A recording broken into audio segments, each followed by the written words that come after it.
How do you do, ladies and gentlemen? By the time you read this, I hope the end of the lockdowns will be in sight. I don't think it matters where you are in the world. Unless you happen to live on some isolated island, you will no doubt be a bit depressed. Know lots of other people who are depressed, and be aware that once bustling cities are now a shadow of their former self. What has this done to real estate markets, and what is likely to happen when, if, things go back to normal? Let's start with a few obvious observations. The hospitality sector has been decimated. The travel industry is in ruins. Shops are shut and therefore not making any money, and therefore not paying rent, and therefore landlords are in trouble. We have a domino effect. It only takes one sector to get into trouble, and before you know it, that sector starts to bring down other sectors. Maybe some of you have been following the daily reports from southern Spain. If so, you will know that the place is in deep trouble. I used to say that one of the big bargaining points the Brits had when negotiating Brexit terms was that a couple of awkward adjustments could leave Spain in serious financial trouble because they're so dependent upon the English tourist trade. Well, it wasn't necessary for the British government to be awkward, for the pandemic stepped in instead. I live bang in the middle of a tourist zone, the Algarve, and the place has been deserted now for more than a year. We started by thinking that the Easter shutdown could be managed because, in all probability, the summer season would see us out of the danger zone.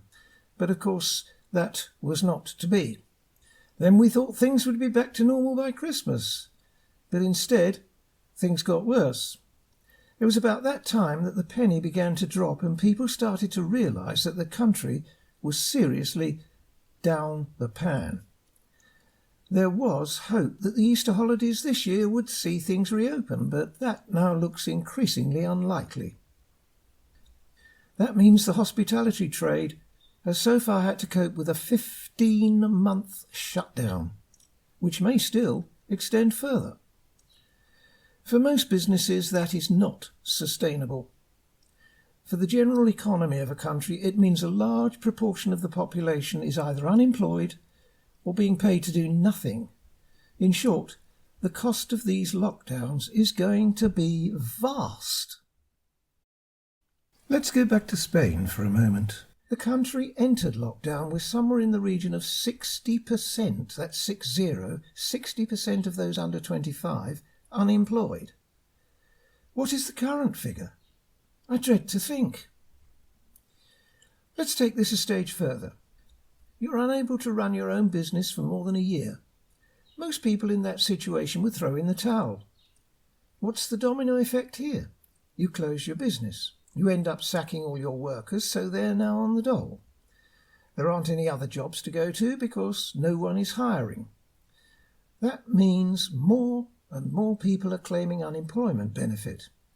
Those people are now no longer paying taxes, so the tax take is going down, while the demands on the exchequer are going up. So the government starts to go bust.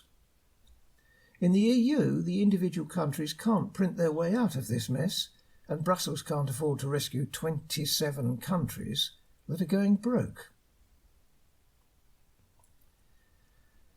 Let's continue the domino effect. People don't go to work, so the kiosks in the streets have no customers. The establishments that sell sandwiches and drinks go out of business. Office blocks are empty, but someone needs to pay the rent, but can't, so the freeholders start to go bust. Mortgage companies also start to go bust, and now all of these people and businesses are unable to pay their taxes just at the time that calls on the government are at their highest and growing by the week. What was probably sustainable for 3 or 4 months rapidly ceases to become sustainable at all. Certainly when we go into the second year of this mess, rather a lot of life from the olden times simply will not survive. In terms of real estate, what can we expect? Well, the first thing to go will be anything that can be digitised. Banking will become more automated. There will be more and more high street bank closures. With home working now more usual, we will find office space will be less affordable. Don't invest in commercial property. Shopping will go digital as well. Don't invest in shopping malls. More and more shopping will be delivered by automated delivery pods, and supermarkets will start to become local storage facilities. Shopping will tend to be confined to the local corner shop, which in itself will operate much like the fully automated Amazon local shops. Country living will be the location of choice, and high-rise apartments will start to lose value. Don't invest in any residential building with more than 4 floors. This is going to cause a serious problem because a lot of office blocks will be redesigned and turned into apartments, and most office blocks have a lot more than 4 floors. Now let's look further afield. I can't tell whether people will start to view travel by plane as a health risk, or whether they will be so relieved to be able to get out and about that very few will care. If the former, then tourist areas are in for serious trouble. No matter what does happen, I expect a gradual slide in house prices. With more people out of work, more businesses closed down, and a general air of uncertainty, few people will either have the means to chase prices or even the desire to do so. In fact, the longer this spins out, the worse things will be. Recovering from this mess is going to take some time. On top of all that, the EU has the political element to deal with, and it will be dealing with political uncertainty and chaos for at least the next 2 to 5 years. And that will be bad for house prices.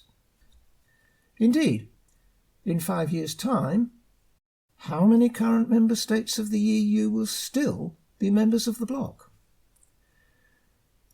The number of countries seriously considering leaving is growing by the month, and the number of people in those countries who want out is increasing at a steady rate.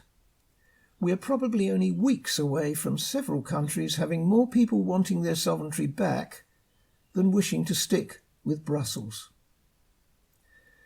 In the previous blog, I did highlight one of the problems of buying a home anywhere in the EU. That problem being, what happens when a country leaves the EU? If they also leave the Eurozone, which they probably have to in order to be able to manage their own currency, interest rates and exchange rate, then there are going to be some serious devaluations which will cause havoc to any house valuations. My advice to anyone thinking of buying real estate as a hedge against the coming chaos is to think again. I have said before that real estate prices are a lagging indicator.